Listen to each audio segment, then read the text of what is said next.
The bow of 𝛨𝛴𝕗. By definition, this bow was defined in the 𝛨𝛴𝕗 native tongue as 𝛨𝛴𝕗 passage. In translation, it meant death by passage. Meticulously crafted, this bow was revered. Utilized by elven Sindar covenants, it was a costly variant. Wielded by 3-member elite operative splinter cells. It functioned and specialized in infiltration, stealth, espionage and covert operations. These specific operatives were known as Ghosts of the Shadows.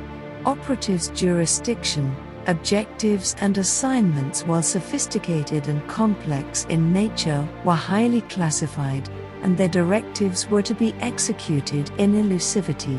Ghosts' agility, wits, prowess and overall invisibility made this sleek bow the ideal candidate for dispatching their adversaries.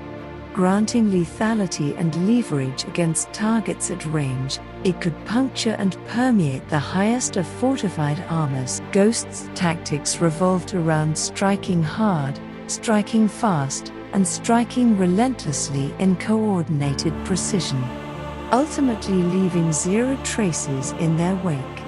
Their missions had one similarity: to erase all forms of life in the vicinity and to disrupt, sabotage and cripple enemy installations deployed in the conclusions of conflicts.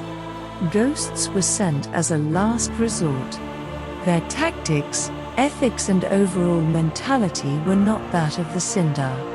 They did whatever was required to accomplish their directives, no matter the cost, no matter the sacrifice, without question and without morality. 𝛨𝛴𝕗 passage was praised due to its innermost armature.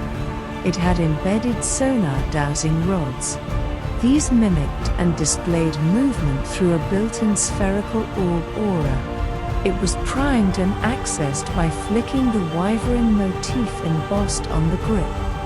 Perfect for stalking, tracing and eliminating prey. These embedded rods served a dual process by initiating the charge of arrows and encapsulating enemies hit by these bolts in a sonar compression globule.